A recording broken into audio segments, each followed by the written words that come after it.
High-value employees have become the path of least resistance and a key source of compromise for corporations. Attacks against executives can compromise their personal accounts, enable corporate breaches, and can even compromise their reputation, wealth, and physical security. Black Cloak understands that an executive's personal digital footprint is crucial to enterprise security. We provide concierge cybersecurity solutions tailored for executives, safeguarding their personal data, devices, and online presence. Experience peace of mind knowing that your team is protected with Black Cloak Digital Executive Protection. Secure your digital life with blackcloak.io.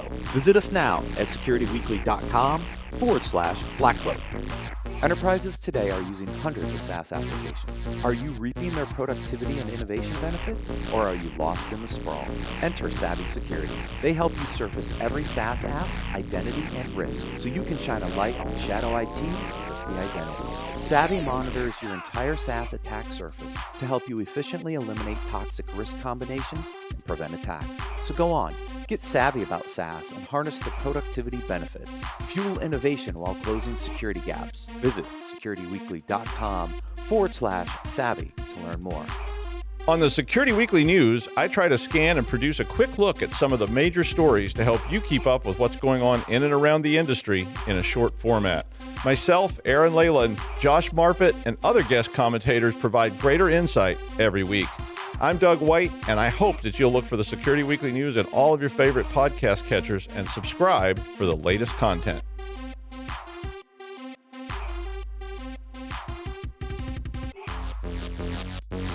Welcome back to Business Security Weekly.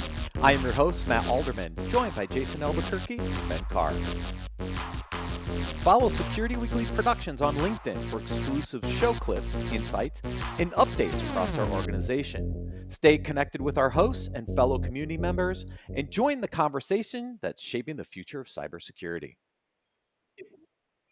Tom Parker is a globally recognized cybersecurity expert, technologist, author, speaker, and the CEO and founder of Hubble, a Tier 1 VC-backed startup in the DC area.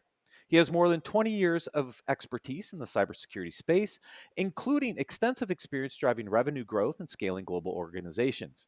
He is a frequent speaker at conferences and is often called to provide his expert opinion to mass media organizations, including BBC News, CNN, and online print outlets such as Vanity Fair, The Register, Reuters News, Wired, and Business Week, and now Security Weekly. Tom, welcome to Business Security Weekly. Hey, thanks for having me. So I don't know if you know this, but you are following an interview with Dave DeWalt. So here's the good news.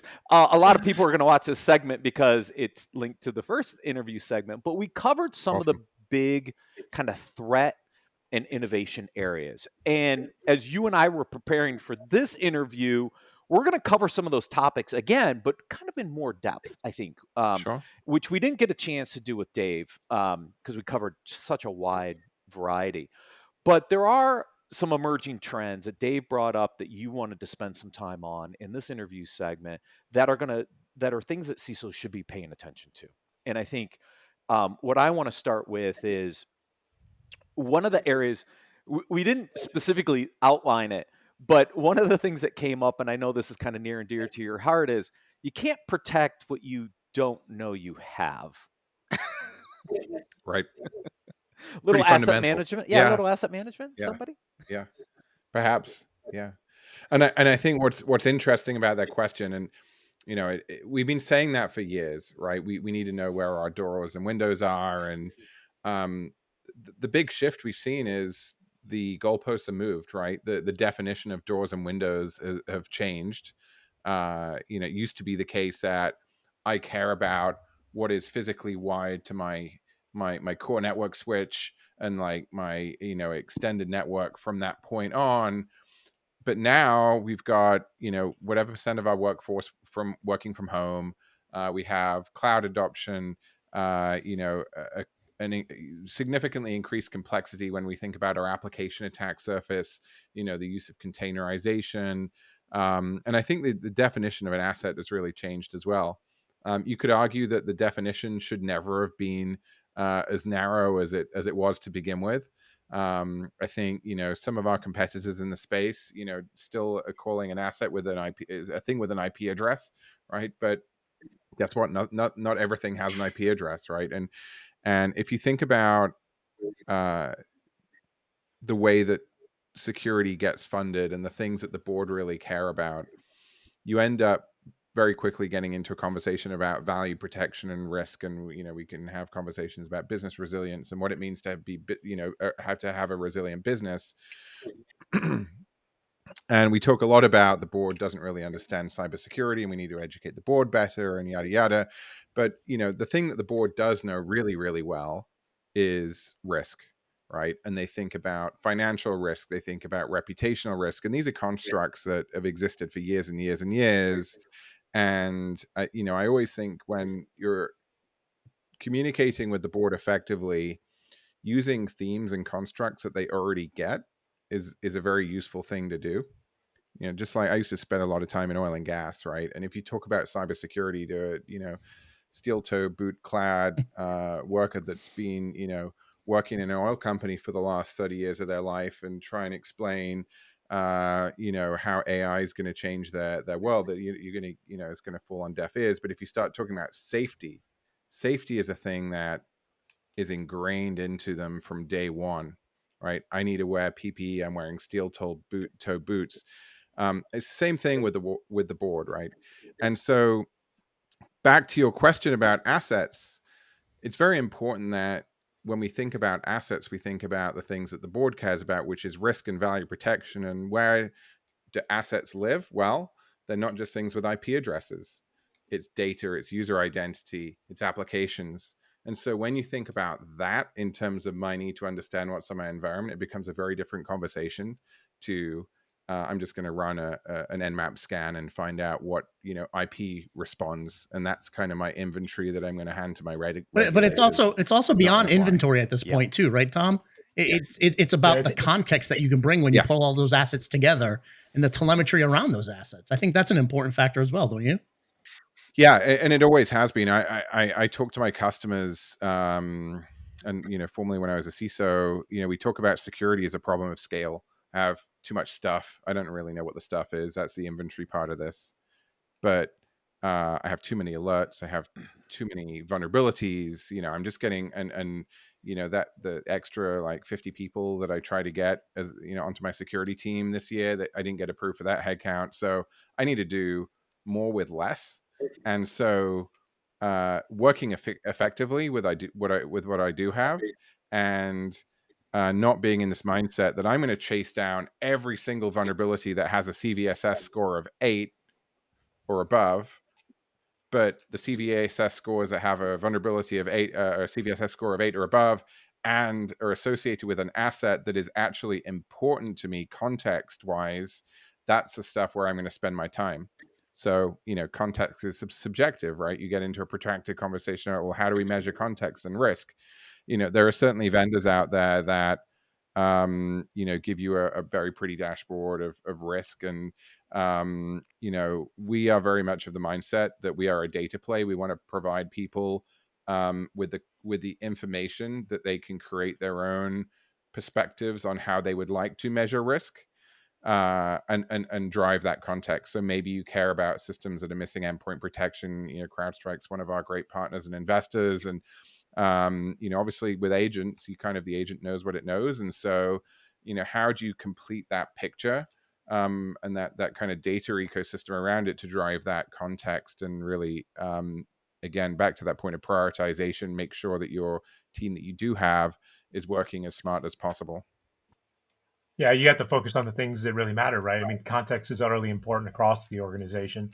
I interacted with a very large retail organization one time, and the way that they contextually put it forward, if they had to justify new products, was really interesting because it gets back to your point about putting it in terms that it matters to the board, right?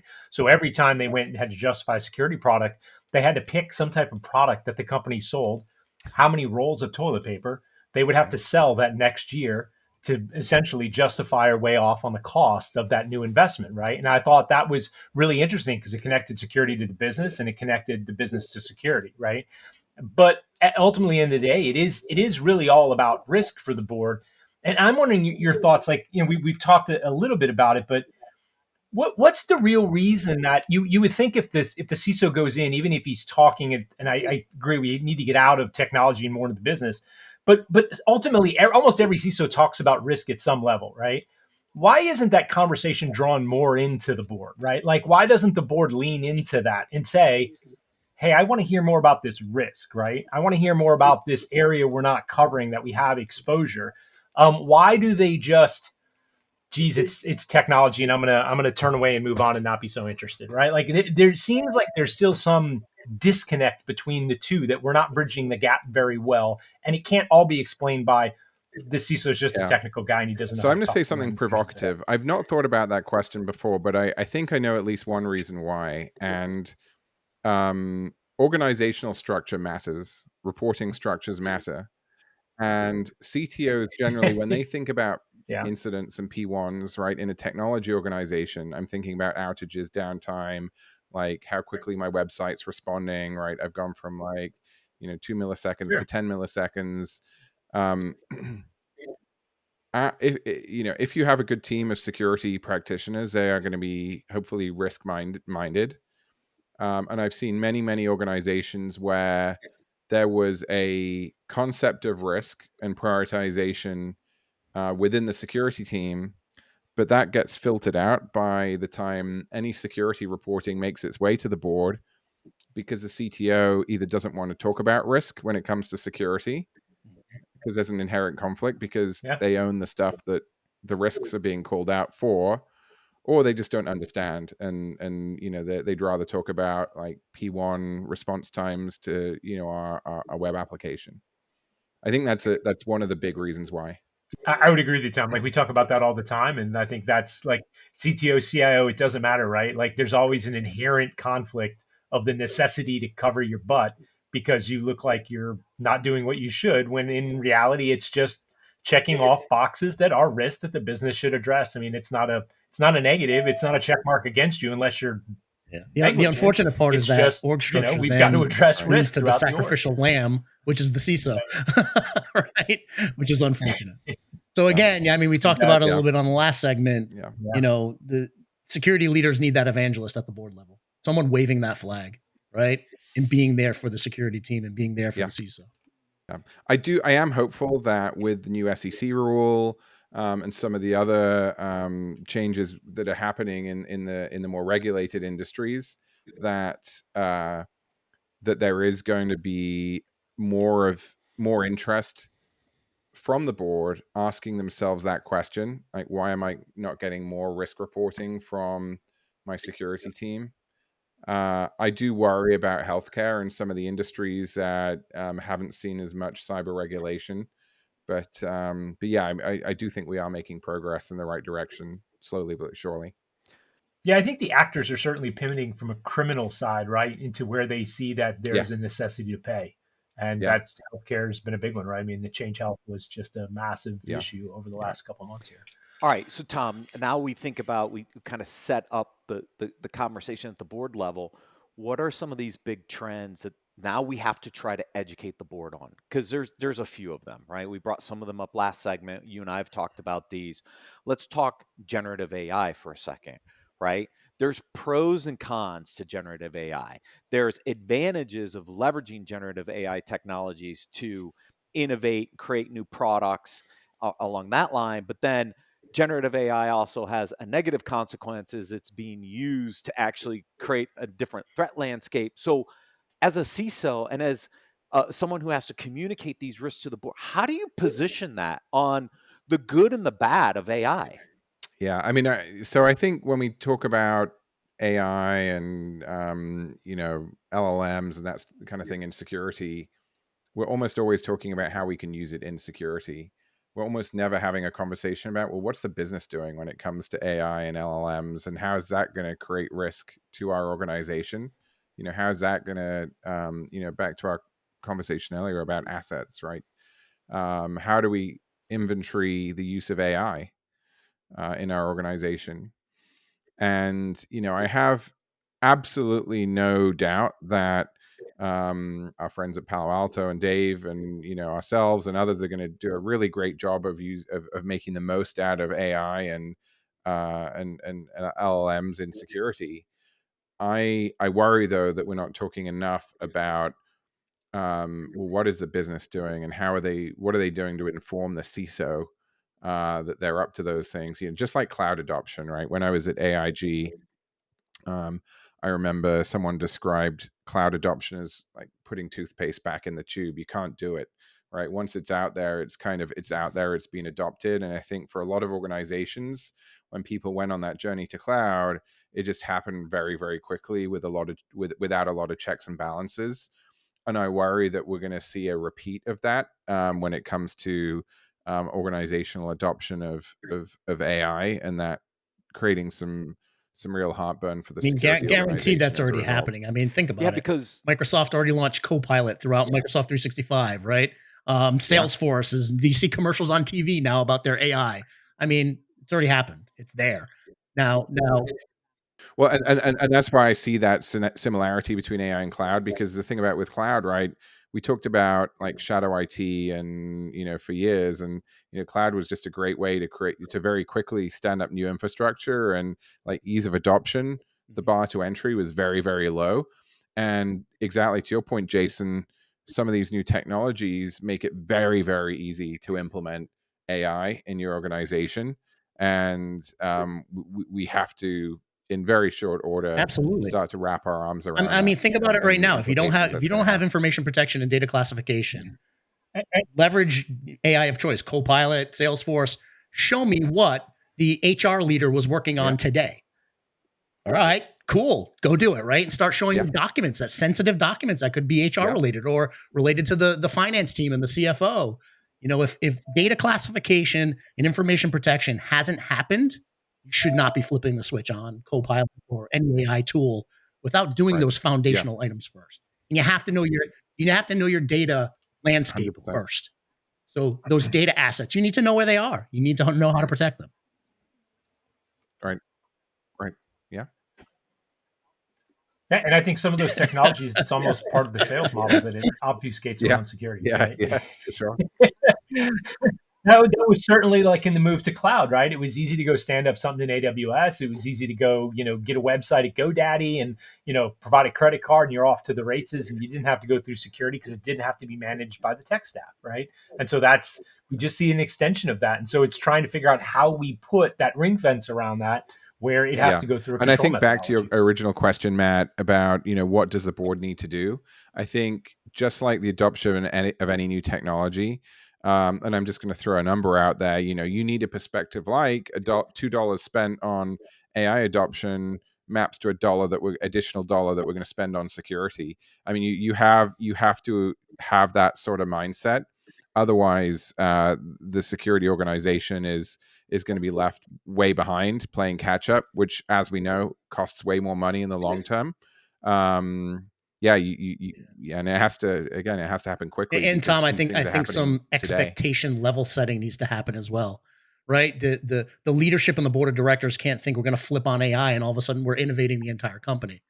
It needs to be done intelligently in pockets throughout the company for value use cases, right?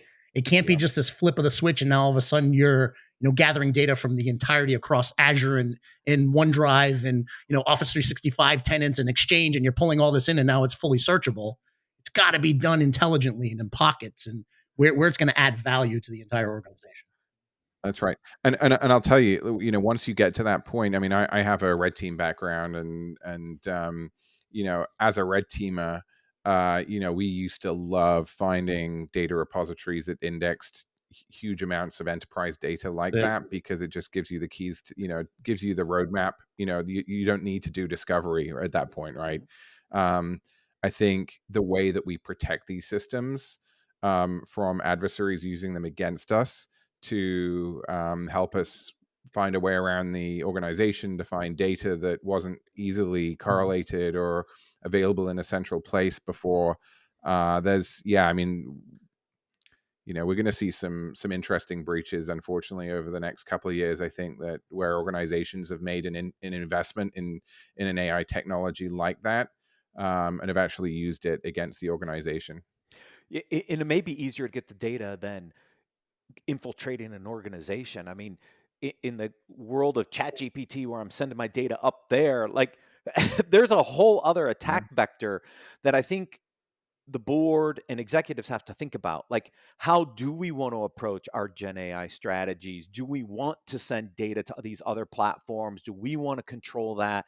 Because you're just going to create another threat vector for these attackers to go get that data that you might not have any ability to control. That's right. Yeah. Yeah.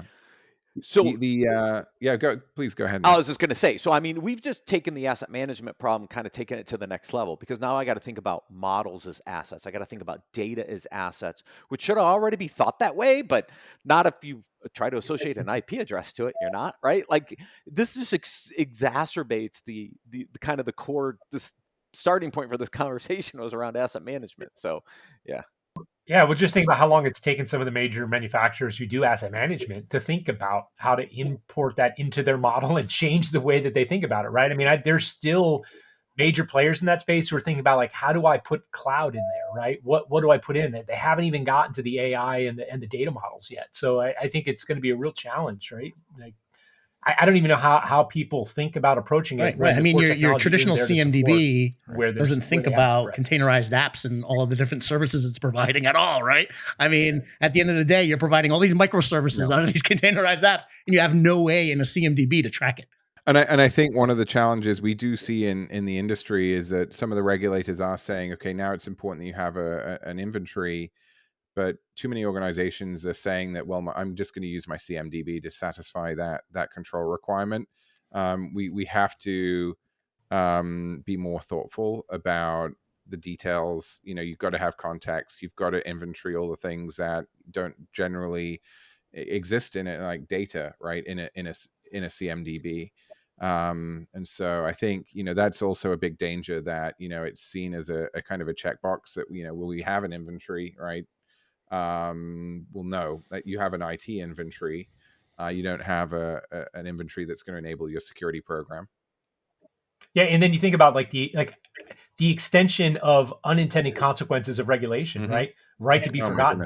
That's a challenge for everybody, right? And trying to think, because they didn't plan ahead, but now right to be forgotten in an AI model where you've sent that data out to a LLM and you have no way to get it back, right? Like it's it's an explosion. Sure. Yeah, and I think that's been a challenge. Certainly when GDPR first came out, it was very clear that the policymakers were more focused on how to protect privacy and the implications, the downstream effect that it might have on organizations that are actually trying to protect people's privacy too, but they need access to certain types of data in order to do that.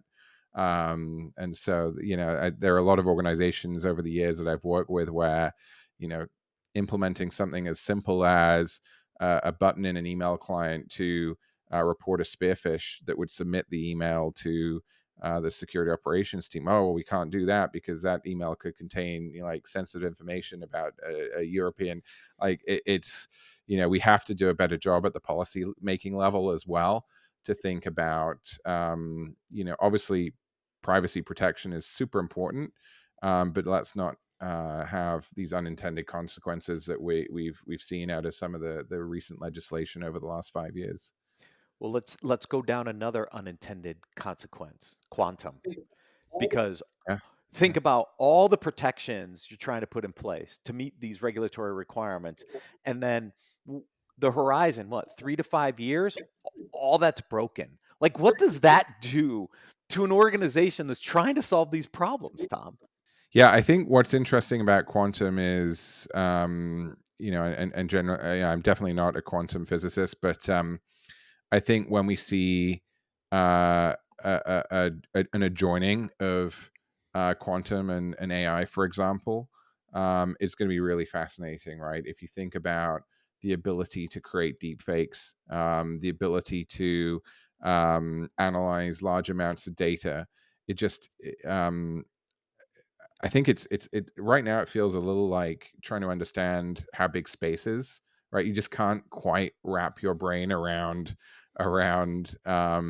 the enormity of the challenge. And I think, we need to do, I think, a better job of trying to threat model around what the art of the possible could be in the future, so that we're not caught completely blindsided.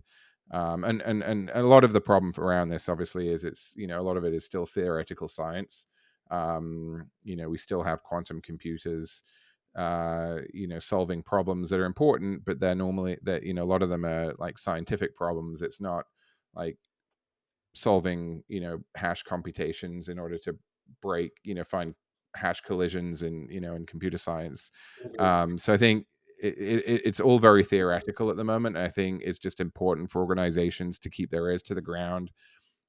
I'm going to sound like a broken record when I keep going back to asset management, but understanding what you have, right? Understanding where I use encryption in my environment, where I have, maybe a legacy database, which is using like an old version of DES, and, maybe like breaking that en masse, if it was stolen a year ago, is going to get broken in like 30 seconds once quantum becomes commonplace. I don't know.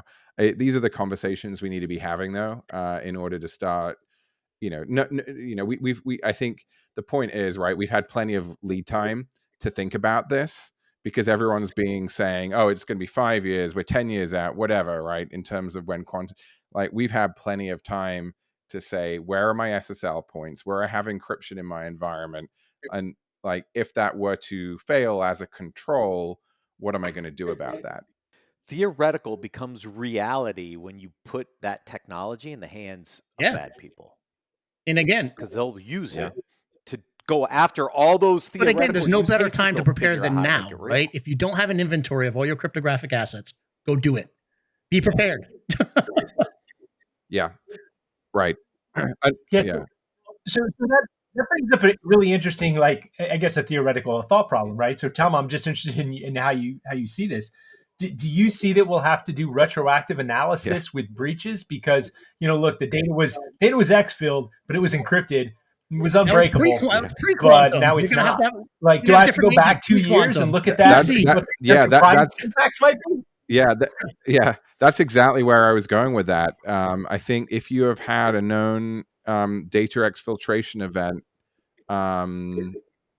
since the beginning of time, basically, right? And you've told your board it's fine, it was encrypted, and we're talking about anything from actual exfiltration, a lost laptop that we know had secret source on it, but we didn't worry about it.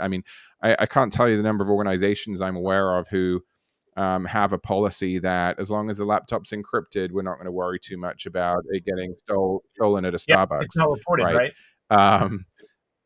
That changes everything. And unfortunately, I think we do need to go back retroactively, especially where you have significant amounts of encrypted data that have been taken, to revisit the impact analysis that you did at the time. Man, for everybody looking for a CISO have job, to have that liability and indemnification. Like BC, we're gonna have to have that post-quantum timeline. Documents. Yeah, I'm going to think about insurance policies, like the tail you're now going to have on. Yeah, goodness. I was worried about the future quantum issues. You guys just made this all retroactive, so we're already hosed. Tom, this is a great discussion. Thank you for joining us on Business Security Weekly. Of course. Thanks for having me. Thank you, everyone, for watching and listening. We'll see you next week on Business Security Weekly.